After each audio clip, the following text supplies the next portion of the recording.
Mga ka-confess, bago natin simulan ang wild at nakakapanabik na kwento ngayong araw, nais ko muna kayong imbitahan na mag-subscribe sa YouTube channel ng Tagalog Wild Confession. Dito, hatid namin ang maiinit, mabibigat at makabuluhang mga kwentong siguradong tatama sa damdamin. Paalala lang po, ang lahat ng kwentong maririnig ninyo ay pawang katang-isip lamang at ginawa para magbigay aliw at aral. Anumang pagkakatulad sa tunay na tao o pangyayari ay hindi sinasadya.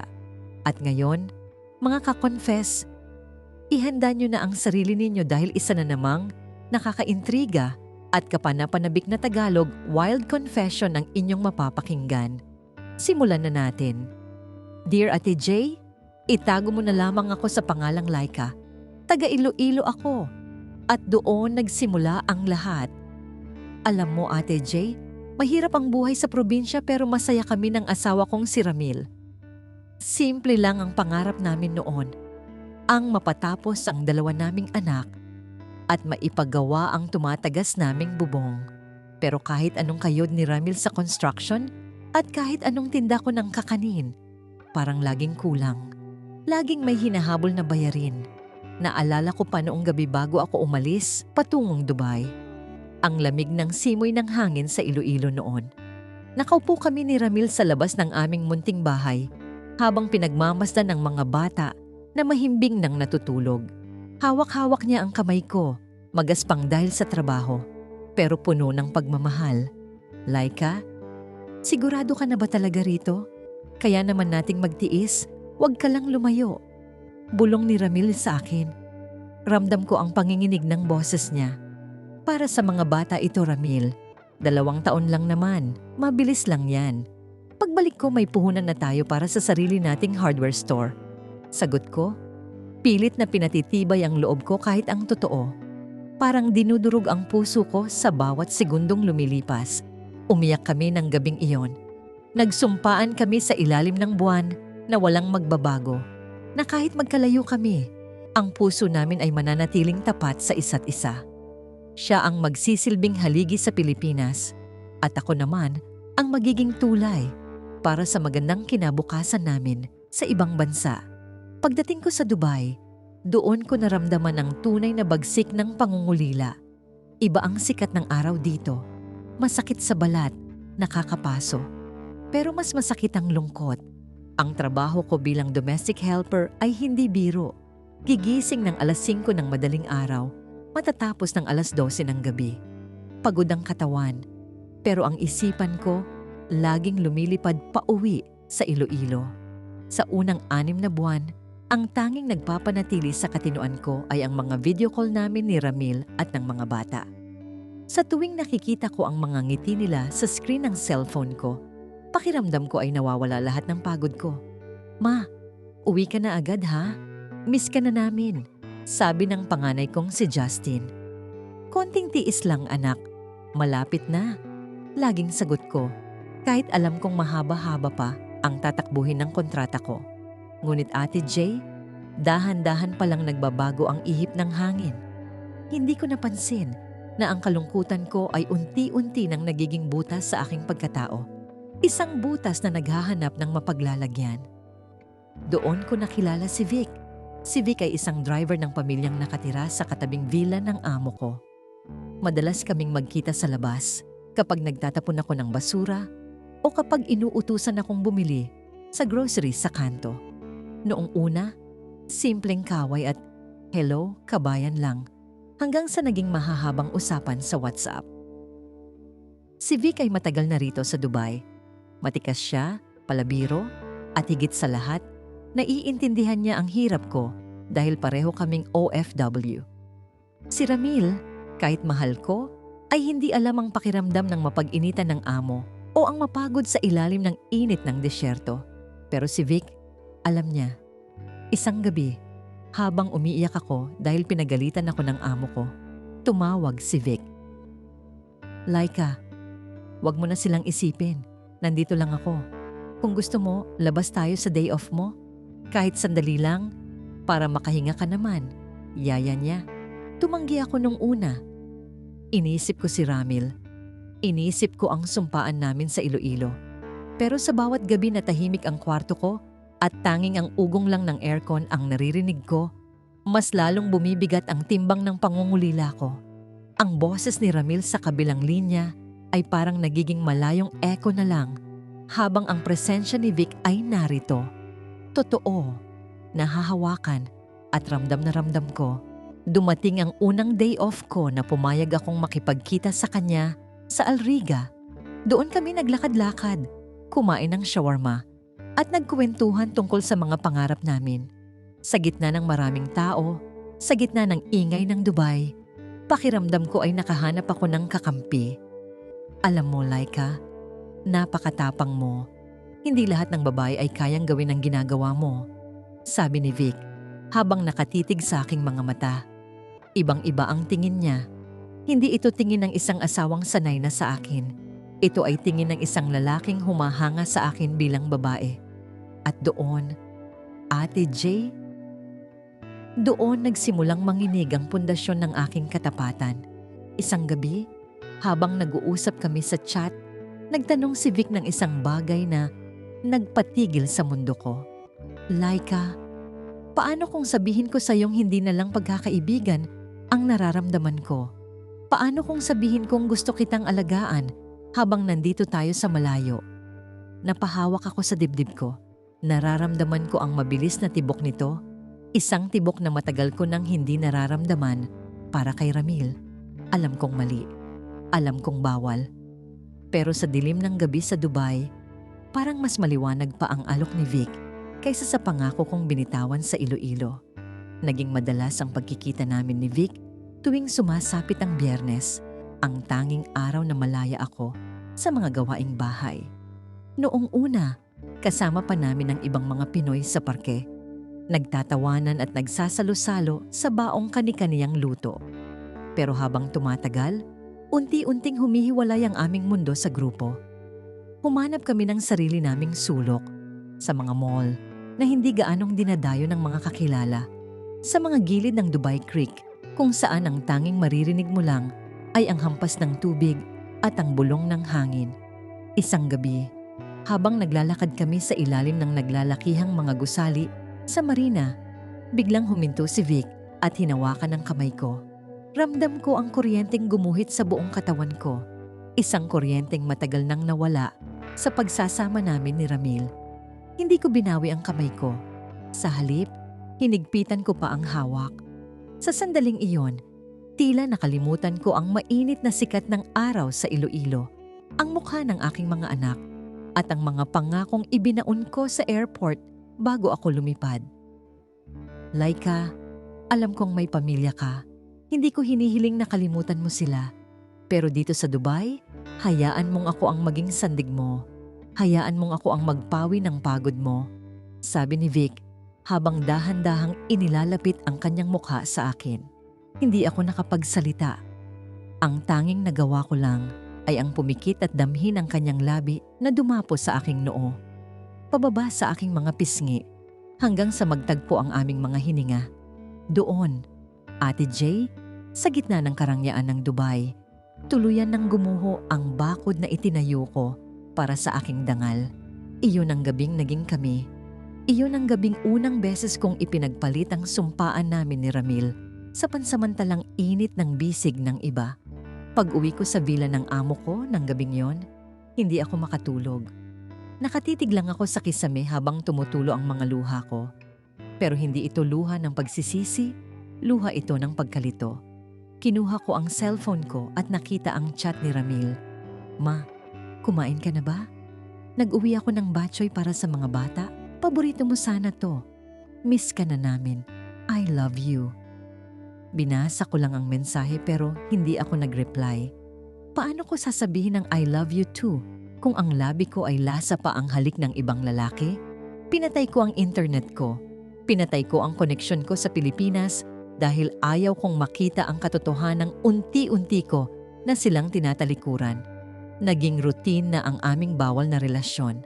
Sa araw, ako ang masipag na DH na nagpapadala ng balikbayan box na puno ng mga tsokolate, sabon at damit para sa pamilya ko.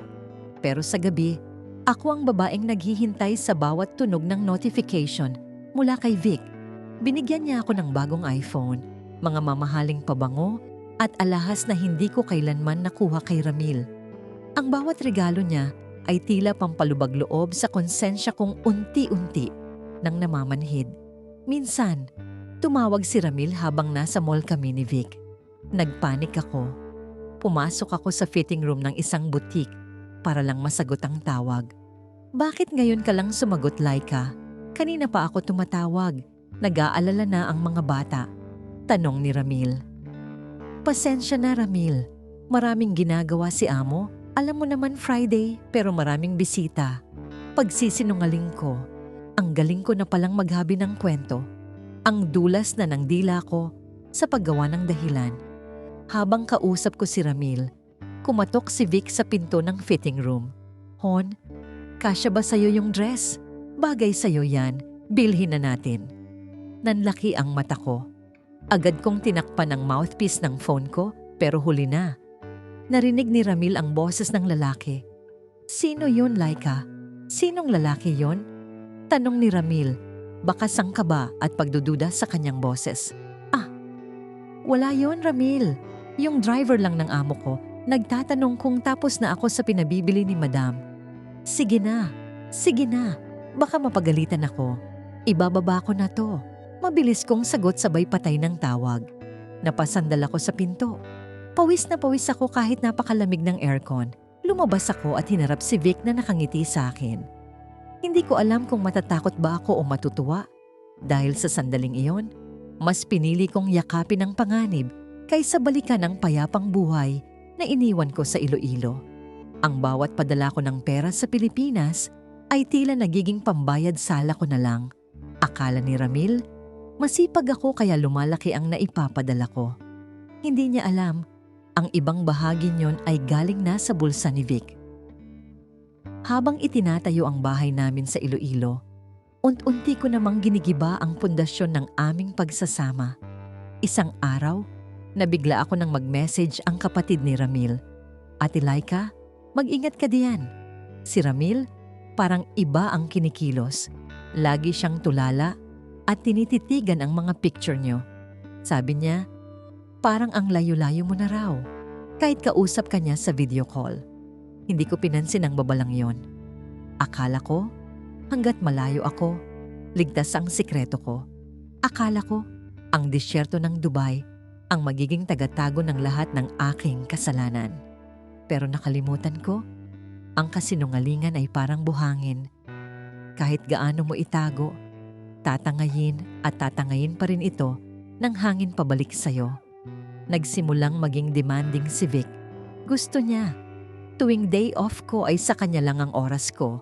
Hindi na rin siya kontento sa pasulyap-sulyap na pagkikita. Gusto niyang magrenta kami ng isang partition o maliit na kwarto kung saan pwede kaming magkasama ng mas matagal. At dahil lunod na ako sa atensyon at luho na ibinibigay niya, pumayag ako. Doon, sa loob ng 4 na sulok ng maliit na kwartong yon sa Satwa, doon ko lubos na ibinigay ang lahat. Sa bawat haplos ni Vic, tila binubura niya ang alaala ni Ramil. Pero sa tuwing natatapos ang aming pagsasama at kailangan ko nang bumalik sa villa, doon ako dinadalaw ng multo ng aking kataksilan. Nakikita ko ang mukha ni Ramil sa bawat lalaking nadadaanan ko. Naririnig ko ang iyak ng aking mga anak sa bawat katahimikan. Hanggang sa isang gabi, habang nasa loob kami ng kwarto ni Vic, biglang nagring ang phone ko. Video call mula kay Ramil. Karaniwan ay ini-ignore ko ito. Pero sa pagkakataong ito, hindi tumigil ang pagring. Sunod-sunod, parang may emergency. Sagutin mo na, baka importante, sabi ni Vic habang nagsisindi ng sigarilyo. Lumayo ako ng konti at sinagot ang tawag. Pero bago ko pa maon ang camera, nakita ko na ang mukha ni Ramil. Umiiyak siya. Ang mga mata niya ay punong-puno ng sakit at galit. Laika, bakit? Bakit mo nagawa sa amin ito? Nabitawan ko ang cellphone ko. Hindi ko alam kung paano niya nalaman. Hindi ko alam kung sino ang nagsabi. Pero ang tingin na yon ni Ramil, Ang tingin na punong-puno ng pagkabasag, ang siyang naging simula ng aking impyerno. Ang akala kong lihim na paraiso sa Dubai, biglang naging isang malaking bitag na walang labasan. Nanginig ang buong katawan ko nang mapagtanto kong alam na ni Ramil ang lahat. Hindi ko alam kung paano, pero ang isang dummy account sa Facebook ay nagpadala sa kanya ng mga litrato namin ni Vic na magkahawak kamay sa Jumeirah Beach. Ang akala kong tago naming paraiso ay matagal na palang may nakamasid. Ramil, makinig ka. Ipapaliwanag ko. Nauutal kong sabi habang pilit na itinatago ang background ng kwarto namin ni Vic. Pero huli na ang lahat. Kita sa screen ang anino ni Vic na naglalakad sa likuran ko. Wag na Laika, kita ko na ang lahat. Habang ako rito ay tinitiis ang gutom para lang may maipadala ka pang dagdag sa bahay, ikaw pala ay may ibang kinakasama riyan. Ang mga bata, Laika. Paano mo nagawang talikuran ang mga bata para sa lalaking yan? Humahagulgol si Ramil at ang bawat hikbi niya ay parang kutsilyong sumasaksak sa konsensya ko. Pinatay niya ang tawag. Sinubukan kong tumawag ng paulit-ulit pero block na ako. Sinubukan kong i-message ang mga anak ko pero maski sila ay hindi sumasagot. Ang panganay kong si Justin nag-post sa Facebook, "Sana hindi ka nalang umalis ma kung maghahanap ka lang din ng bagong papa." Doon gumuho ang mundo ko. Tumingin ako kay Vic, umaasang yayakapin niya ako at sasabihing ayos lang ang lahat. Pero laking gulat ko nang makita ko siyang nag-iimpake ng gamit niya. "Vic, anong ginagawa mo? Kailangan kita ngayon." Pagmamakaawa ko. "Laika, ayoko ng gulo. May pamilya rin ako sa Pinas at kapag nalaman nila ito, mawawalan ako ng trabaho. Magpalamig ka muna. Huwag mo muna akong tatawagan." Malamig niyang sagot bago tuluyang lumabas ng pinto. Naiwan akong mag-isa sa maliit at madilim na kwarto sa Satwa. Ang mga alahas at iPhone na ibinigay niya, biglang nawalan ng ningning. Ang lahat ng luho ay tila naging abo. Nawala ang asawa ko, nawala ang tiwala ng mga anak ko. At ngayon, pati ang lalaking ipinagpalit ko sa kanila ay tinalikuran din ako. Lumipas ang mga buwan na parang bangungot. Hindi na ako nakakauwi sa Iloilo dahil natatakot ako sa husga ng mga tao at sa galit ni Ramil. Ang bahay na ipinatayo ko gamit ang perang hinaluan ng pagtataksil. Natapos na, pero hindi ko na ito matatawag na tahanan. Nakatira doon ang mga anak ko kasama si Ramil. Pero wala na akong puwang sa loob niyon. Tuwing gabi rito sa Dubai, habang nakadungaw sa bintana ng villa, hindi na ang kinang ng lungsod ang nakikita ko, kundi ang kadiliman ng aking desisyon. Ako ang unang bumitaw sa pangako. Ako ang unang lumimot. Ngayon, kahit gaano karaming pera ang ipadala ko, hindi na nito mabibili ang kapatawarang tanging hangad ko. Iyan ang kwento ni Laika, isang OFW na nangarap ng ginhawa pero nalunod sa maling ligaya. Mga ka-confess, at diyan na nagtatapos ang ating kwento para sa araw na ito. Isang mabigat na aral ang iniwan sa atin ni Laika, na ang katapatan ay hindi nasusukat sa layo ng distansya, kundi sa tibay ng pagkatao sa gitna ng tukso. Maraming salamat sa inyong walang sawang pakikinig at pagsama sa amin sa bawat emosyong hatid ng ating mga kwento. Hanggang sa susunod nating Tagalog Wild Confession. Huwag niyo pong kalimutang mag-subscribe dito sa aming YouTube channel at i-click ang notification bell para lagi kayong updated sa mga pinakabagong upload. I-follow niyo na rin ang aming Facebook page na Tagalog Wild Confession para sa mas marami pang kwentong kapupulutan ng aral at aliw. Hanggang sa muli, mga ka-confess, ingat po tayong lahat.